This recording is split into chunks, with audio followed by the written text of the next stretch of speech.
Okay, today I'm going to focus on the Genestealer Cult because they had some major changes. Tomorrow will be Battle Sister focused, and we can look at how, by osmosis, if nothing else, we might get better. Or how we can try and rest easy on the very flat board that is the bottom of the league table. I don't quite know how to feel about Battle Sisters right now. You can start typing your eager comments now, so I know your thoughts in preparation for tomorrow. But I don't just want this to be here's a comment section where you can put all your comments about the balanced datasheet. No, wait, that's exactly what I want. Please put your comments about the balanced datasheet. But I do also want to give some genuine advice for what we can do with the Genestealer Cult now we've had these changes. In general, you were all pretty optimistic that things would get better, even if just a little. And I think that, as a whole, the game will get better because of this balanced datasheet.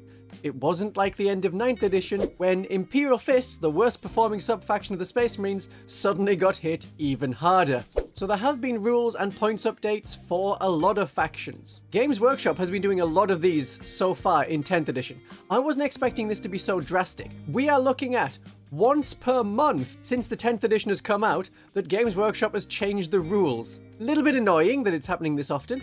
I understand that there's less community playtesting going on, but things were nowhere near this bad at the start of 8th edition when the last full rules refresh was in place and indexes were introduced. It can be nice that there's such a frequent update, but it leads to other issues. People expect and demand a brand new one to fix their faction for next month, or they immediately want even more nerfs for the Eldari. We used to just have to cope in past editions. Yeah, this is a back in my day.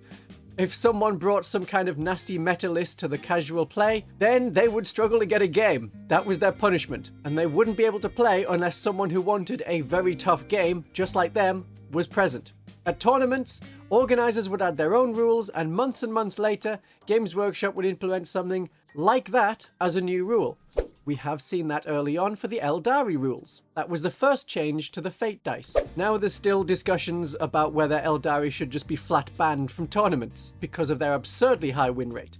Genestealer Cult, totally fine apparently, but Games Workshop likes to try new things to get information that's useful that they can put into these balanced datasheets. So there's an official tournament where you can only have one of each datasheet. Now good luck to the Sisters of Battle when you're forced to have Retributors at an inflated price because you've already got the Exorcist and maybe a Castigator as your only units that have ranged anti-tank capability, besides just running at the enemy with penitent engines. But the good thing about all these changes coming so rapidly is it allows implementation of fixes before things get too bad across the board. There was a creep in 9th edition as more and more everyday weapons got an armor penetration of 1, not bolt guns though, but Eldar Shuriken catapults, Tau Fire Warriors pulse rifles, everyone and their cousin had AP -1, which meant that Games Workshop had to introduce the Armor of Contempt for all power armored factions, a special rule which meant they got to ignore 1 point of armor penetration on everything. Battle Sisters needed that to keep going in 9th edition.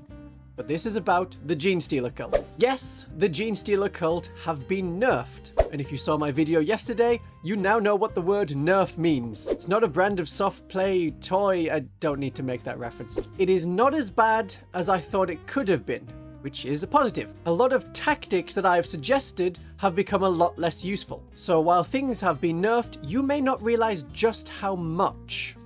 It is a lot, but I still think we'll be okay. When using Acolytes and Neophytes, my suggestions have been to use the Nexus to use powerful stratagems twice over. So tunnel crawlers, that lets you turn up 3 inches away from enemies, meaning that you're in range with your demolition charges and your grenades, and you'll be able to do mortal wounds and explode them with absurdly high strength weapons. But that is a strategic ploy stratagem. Now it can be only used once per phase. It doesn't matter if the Nexus lets you use stratagems again for free. Those sort of rules now only affect battle tactic stratagems. So tunnel crawlers can't be done twice. Return to the Shadows can't be done twice or for free, because the rule now is battle tactics only can go to 0 command points. So we can't have a free return to the Shadows after your Neophyte blob has wiped out an enemy unit on the far left of the battlefield. You can't just switch to the right side of the battlefield for the coming turn without spending that 1 command point. We can still get a Perfect Ambush and Coordinated Trap for free, and continuing to use Perfect Ambush for an Acolyte unit and then a Neophyte unit thanks to a Nexus is still a very good tactic. Coordinated Trap can be good for +1 to wound, But the units you wanted on are probably going to be aberrants, not necessarily acolytes in close combat, because even now we're forced, or we are strongly encouraged through the way the points have worked out, to keep our acolytes as demolition charge masses and not be worried about charging into combat. So if you did have the acolytes appear from reserve 9 inches away and then want to charge, yes, you could use the Nexus to get a coordinated trap for free. +1 to wound would be quite nice on them with their claws. But whether or not we see more combat acolytes compared to demolition charge acolytes, we'll have to play for another month or so to see how it bears out. What it does mean for us is we're only going to get 1 unit per turn popping up with demolition charges from reserve, because you need to be 3 inches away to be in range of them. This could lead to a delayed demolition charge sequence, so we're hitting them on turn 2, then on turn 3, rather than all at once on turn 2. I don't think that's the worst thing. It's just less of a alpha strike and more going into the beta strike territory. And remember, when we come back from reserve, we get those demo charges back. Brand new unit. Except, of course, acolytes never die. That is what happens when they come back through Cult Ambush. Cult Ambush is changing. That is the biggest thing you will have noticed, and I am very, very happy with the change. Cult Ambush, I was thinking, is a great target for a lot of people who don't quite understand why Genestealer Cult are so powerful. Cult Ambush wasn't really the problem.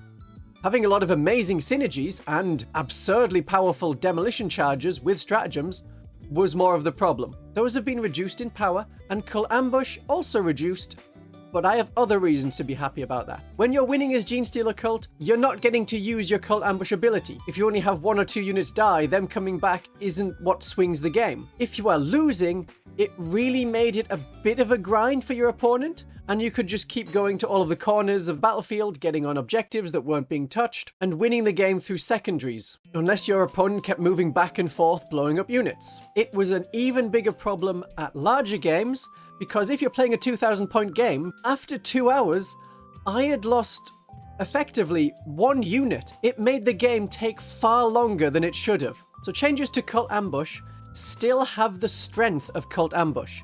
If the enemy hits you with a lot of indirect fire in the early turns to try and kill you before you've been able to move into combat or appear from deep strike, we're still very resistant to that. Units come back on a 5+, but you add 1 if it's the first or second turn, and you add a further only 1 now if it's a battle line unit. So it is possible that you roll a 1 for your neophyte blob and they don't come back. But the odds of a neophyte or acolyte unit that's been blown off an objective coming back is still high if it's the early game. They're returning on a 3+. We'll have to be a little bit more cagey, a little bit more protective with our units, but that is how I like to play Genestealer Cult. We are not an invincible horde, we have numbers, we're very squishy, but we use our brains, we use shenanigans. We use tactics to win the game, not just spamming units against a wall and hope that that brings victory. That's the Imperial Guard style, or the Orc style. Maybe you don't agree, maybe you think Cult Ambush was the best thing ever, and now this reduction is going to ruin it. Again, comment section please, let me know if that's how you feel. Getting community understanding of what you think, as well as me telling you what I think, is how this video is going to work. That is the point, and thinking of points, points, little bit of points increase, but Genestealers have been made 1 points per model cheaper. I don't think there's going to be any particular change on unit composition, what we take or don't take. The other unit that really needed a decrease in points was the Metamorphs, but he hasn't got it. I don't think there's going to be any real change to the unit composition that we're taking that is a good list. It's just going to be, we have a little bit fewer of it. Maybe 1 fewer neophyte group, 1 fewer acolyte blob, something like that. Otherwise, I expect our army will work just the same as it has before. Now, acolytes are up to 85 points. This isn't too bad, but they've already lost a lot of utility around the abilities, the stratagems they can use, and the tactics that we're employing with them. It is a painful, expected kicking, but it doesn't force you into taking demolition charges, though it does encourage you to go with demolition charges. This isn't as bad as it could have been. At 17 points per model, you are going to want to make the best use of those demolition charges, and how we equip the acolytes going forward, I think I'll leave to another video, but demolition charges are still going to be the default. Now that we can't have as many units popping up and using demolition charges in the same turn, because we can't use tunnel crawlers twice in a phase, you may want to have alternate units to the acolytes, or you may want to have a combat acolyte squad that goes overground. Or you just want to put an Acolyte squad in a truck and have that move forward. So are Metamorphs now good by comparison? A Metamorph and a Biophagus can work quite well. Getting lethal hits with their high number of attacks is quite powerful if you're going to be taking out infantry. The only problem then is you lose the scout ability. And because you want to get this unit into combat, you're probably not going to rely on deploying them from deep strike because then you have a 9-inch charge to make, even if you're going to want to re-roll it with the stratagem. The Metamorphs points didn't change, they're still at 80 points for 5. But now that Pure Strain Genestealers are only 5 points more for the same number, surely Genestealers are going to be better because they can't just scout, they can infiltrate. And again, for the points that you can get for 10 Metamorphs, our 3 Sanctus models with knives just flat out better, because the Sanctus has not changed in points. So if you're buying the box set that gives you Acolytes or Metamorphs, something that you can buy through my affiliate link with Firestorm Games for 12% off compared to going through Games Workshop, and I get a little bit of money in return, linked in the description, surely it's going to be better to build them as Acolytes, even if you're going the combat route. Acolytes are better because they're battle line, so they're going to be coming back on a 3+ or 4+, depending on the battle round, instead of a 4+ or 5+. They can have demolition charges, which is what is really doing a lot of our damage at the moment, and they can have mining weapons for several high strength attacks with armor penetration. Metamorphs have the adaptability to punch through Space Marines with their damage 2 attacks, or go Horde mode and do 5 attacks against infantry but only doing damage 1, but the Acolyte claws themselves that support the mining weapons are nothing to be sniffed at. Going with the Acolytes is also more lore friendly. As soon as it actually becomes a full-on Genestealer cult, there will be 1st and 2nd generation hybrids. But the Metamorphs are only meant to appear when the Hive Fleet gets closer and sends a signal which transforms several of the biogenetic DNA bits thingies inside people to give them weird crab claws and stuff. It's inspiring in a way that the power to get a crab claw and tentacle hand was within you all along. But even with combat, I think the Acolytes are probably better with their mining tools. Then again, the Metamorphs have the ability to scout. They can move on to the objectives earlier into the game, and if they don't look to be set up perfectly to get into a good position for turn 1, you could use the Primus ability to move them somewhere else that's more viable. Other units do have characters with a similar ability. Prince Uriel can do this. He's an Eldar character, he pops up every now and then. He died once in the lore and then he came back, sort of like a Genestealer cultist does. There's a note to self. Look into if Prince Uriel is actually a Genestealer cult Primus. But if you want Scout, we also have access to Catachans. For 55 points, you can have a unit that scouts just the same distance as Metamorphs. The Metamorphs will be a cheap way to hold objectives, cheaper than Acolytes now that we've had this points change, and we have a stratagem that means they can't be shot, so they couldn't be blown off an objective. If they did lose any models, we have the banner to resurrect some, which the Catachans do not, and the Hand Flamers and 5 attacks is very nice to kill chaff. One good use for them may be to scout vehicles closer, because as soon as you put them inside a truck, then that truck can scout 6 inches as long as there's no other units in there that don't have scout. So a rock grinder that can transport 6 models and wants to be closer to do tank shock and grinding clearance, now you'll be able to do it much sooner. And you're going to want to be doing it quicker because toughness 10 and 10 wounds is pretty weak in this edition. There have been rules changes such as to devastating wounds, something that thankfully barely affects us. It will massively affect the Death Watch, with the number of units they have that do devastating wounds, but for us it'll be fine.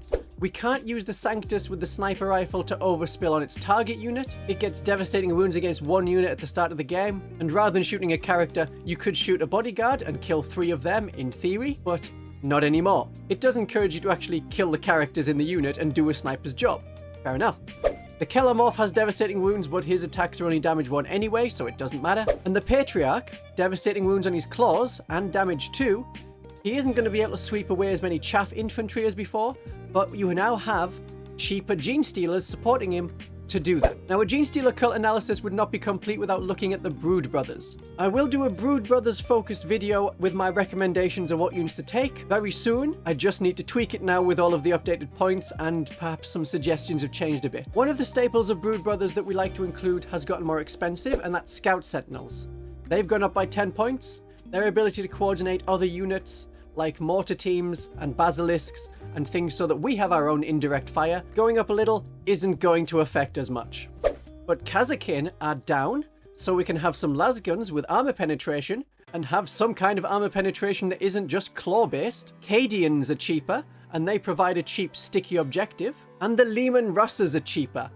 All of them, even the beautiful Eradicator. And I have a whole video on recommendations of which Russ to take as a Genestealer Cult ally. Has anything, though, gone well for the Genestealer Cult? Are there any boosts, any bonuses, any buffs? Well, Overwatch is now only going to happen if you're in line of sight. So we're not going to get overwatched by basilisks anymore. Other things that are affecting towering units probably aren't going to affect the Genestealer Cult because they had a massive anti-tank firepower, and we are very much an infantry horde-based army. Though if you did want to go mechanized, I will have a video on that coming out soon. The main benefit is the change to Devastating Wounds, so that if an ability has Devastating Wounds, it now just ignores armor saves, including invulnerable saves. It doesn't do mortal wounds. So the large anti-tank things isn't going to accidentally roll a 6 and blow away a whole unit of infantry in one go. I think the Genestealer Cult are going to be more fun, and more people will be willing to play against us. So I think we can still have at least as much fun as before, if not more. Here is why you should play Genestealer Cult, and importantly, why anyone and everyone you know should be encouraged to play against you. Best wishes for the uprising. I will see you tomorrow for an analysis of the Battle Sisters changes. Until then, my darlings and viewers, have a great day of 40k.